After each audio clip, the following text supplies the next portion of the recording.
Welcome back to another video on the channel. This video will turn out to be my first video of 2021, so from wherever you're watching around the world, Happy New Year, and I'm wishing you all the best for the upcoming 2021. So women's tennis is back from Wednesday. We do have to wait a little bit longer for the men's, but the WTA will get underway on Wednesday in Abu Dhabi. Just a little bit about women's tennis in 2021 and what we can expect. I think the level of women's tennis, in my opinion, improves year upon year, and the quality's off the charts at the moment with the amount of fantastic players that we've got on the tour. Every year I think I find myself watching more and more women's tennis and enjoying it more and more every single year as well. The amount of 50-50 matches and quality players makes it very attractive to watch and follow. It seems with every passing year as well, we get another crop of young talented players emerging on the WTA, and we have that perfect mix now between youth and experience, which makes it even more fascinating to watch at times. We have the experienced former Grand Slam champions in the likes of Petra Kvitova, Victoria Azarenka, Serena Williams, Simona Halep, who are still very much fighting at the top of the sport and in the hunt for Grand Slams. And then we have the young superstars who've already won Grand Slams at very young ages, like Naomi Osaka, Bianca Andreescu, Sophia Kennen, Iga Swiatek. And we have the next crop as well, led by Leylah Fernandez, Amanda Anisimova, Coco Gauff, Diana Yastremska, who were just starting out the sport, but again, hugely talented players that are capable of popping up at these sort of events and winning, no doubt. It's just a sport that I feel is thriving at the moment and will continue to attract attention all around the world. And I can't wait for women's tennis to get underway in 2021. It's guaranteed to be entertaining, and results are just so unpredictable that it makes every single tournament and match thoroughly enjoyable to watch. Just a little bit of tournament information. This WTA event will be played in Abu Dhabi. The main draw starts on Wednesday the 6th of January with the final to be played on Wednesday the 13th of January. And I believe the tournament will be shown live on Amazon Prime. I think you still can get a 30-day free trial on Amazon Prime if you haven't been a Prime customer in the past, but if not, it's definitely worth subscribing. They've got some fantastic tennis content upcoming, including full live coverage of the men's and women's Australian Open. The temperature in Dubai, when I checked this morning, was around 25 degrees. I'm very jealous of that, being in the UK. So I expect the courts to play quick, similar conditions to Australia, which makes it a very good prep event for players. I'll talk about standout players in the draw later in the video, but also leave a link to the full entry list and the draw, which comes out at around 3 o'clock, I believe. I'll be covering the event on YouTube this week and next, and also on my Twitter account, so do subscribe and follow. Moving on now and talking about a few of the top players in the draw and what I make of their chances, starting off with Karolina Pliskova. And I always describe Pliskova, unfortunately, as frustrating. I think she's a player with a huge amount of talent. You know, she's won lots and lots of WTA events in the last few years, especially. And I do probably think she's the best player not to win a Grand Slam title yet. She's always competitive with Grand Slams, but she's always lacked that breakthrough win that's really kicked her career on. I think she just needs that one win because she's been vulnerable in the past of never producing a best tennis in Grand Slam semi-finals, especially. At 6'1", she possesses a very strong serve, which will be very handy on a hard court. Big forehand, and I always think Pliskova is very good when she serves and volleys, but I'm not sure it's the weapon that she uses enough. Working with Danny Valverde, obviously former coach of Andy Murray and Stan Wawrinka, perhaps he can be that difference that she needs, and form that partnership and give her that mental stability to produce the best in the biggest moments, which is what she needs. I think she's definitely got the talent, but it's just about putting it all together over a 2-week period. But she's certainly got the ability to turn up at these sort of events and win, no problem. I think the next step for Pliskova's career is getting to a Grand Slam final and eventually winning a Grand Slam that she probably richly deserves. Moving on to Sophia Kennen. Kenin was my player of the year in 2020, reaching that French Open final, winning the Australian Open. I think mentally she's probably one of the strongest players already on the WTA, despite being how young she is.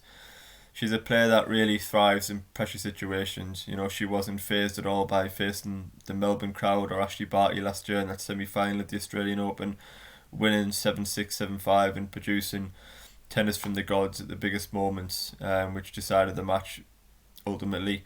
She saved countless break points in that Australian Open with aggressive tennis. She fought off dangerous opponents. She won deciding sets, and overall, her game was just fantastic in that event. She's got a very solid all-round game, a great defence, very fit. She's a good problem solver, which she showed in the final against Muguruza. And from set 2, I do feel she reads opponents very well, which allows her to counter punch rather than just get balls back in court. And she's similar to Medvedev in that sense that I think the longer the match goes on, the more it favours Sophia Kennen. She won another hardcore title in 2020 in Lyon. She brings that winning experience. She's full of confidence after the 2020 that she's had, and she'll be hoping to lay down a marker early in 2021 and have another big year. Moving on to Jennifer Brady, who had a fantastic 2020, I felt. She won the Lexington title in America in 2020 without dropping a single set, and she looked brilliant in that tournament. She made the semi-finals of the US Open to back that event up without dropping a set again. She was playing very aggressive, positive tennis, hitting winners on forehand and backhand, serving well, full of belief, confidence, bringing energy to the court. She pushed Naomi Osaka all the way in the semi-finals, losing out in a tight third deciding set. And she just really found her form in 2020. She is still a young player. She's got a lot of time in her side. I think a player that will certainly improve with experience, as most do. I do think she's certainly a confidence player. I think in Lexington and US Open, when she became, the favourite in Lexington and one of the favourites in the US Open with the way she was playing, she just seemed to get better match upon match. She was almost beating feed in the draw, went out in the court with real confidence, looking to get in the forehand and just couldn't miss the lines, and played some fantastic tennis all of 2020. She claimed hard-court wins last year against the likes of Pliskova, Coco Gauff, Elena Svitolina, Garbine Muguruza. So I'm sure she goes into 2021 fully capable and confident of replicating that form and picking up further titles. Elena Svitolina is a player that I always feel, similar to Karolina Pliskova in many ways, that she's underachieved in her career. I think she's hugely talented, Elena Svitolina, and probably one of the best players in the world. She's won 15 WTA titles, but in Grand Slams I always feel with Svitolina, she always seems to play really, really well, and you think, is this Svitolina's time? Is she eventually going to win that Grand Slam? And she looks like a major title contender, and she always falls short in quarterfinals and semi-finals and just doesn't quite produce the best tennis, and loses to the very, very top players like Osaka or Halep.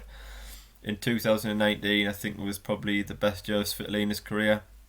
She reached 2 Grand Slam semi-finals and a quarter-final, but can she find the extra quality in the big moments and start winning those matches? They're the career-defining ones, and the ones that you look back on when you're retired and say, did I miss opportunities, and will I ever get another chance? And it's very difficult, especially in the WTA now, to reach these semi-finals and finals.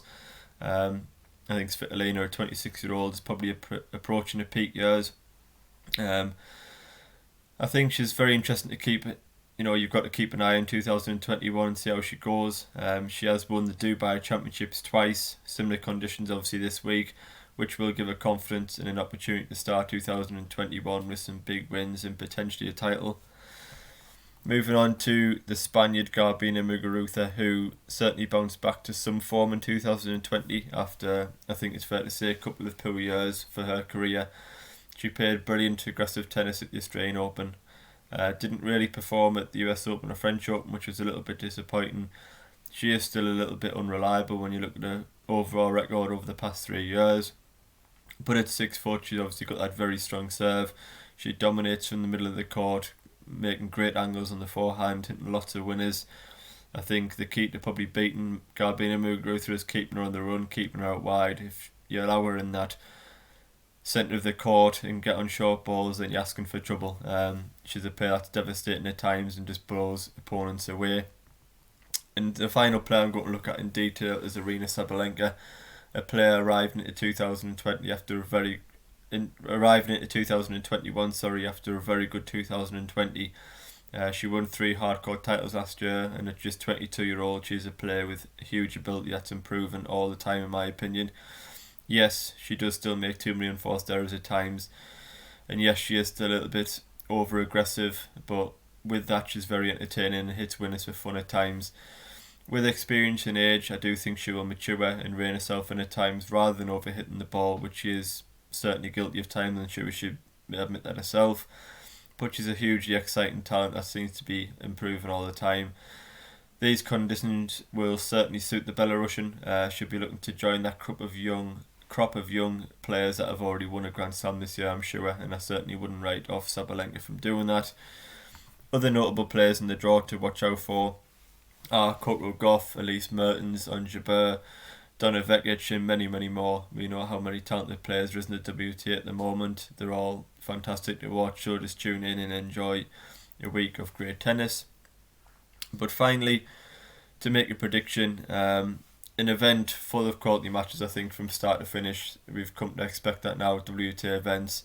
A hard court in warm conditions will bring out the very best of some of these players, and it's a great opportunity to lay down a mark ahead of the Australian Open. I think Sophia Kennen, especially as defending champion Australia, will want to win this event, then head to Melbourne as one of the favourites. Conditions should suit the big serving likes of Karolina Pliskova, Garbine Muguruza and Irina Sabalenka.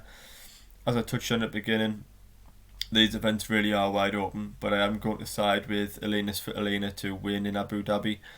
I think she's a player approaching the peak years. As I said, she reached those 2 Grand Slam semi-finals in 2019, but wasn't quite able to produce her best tennis when she needed to.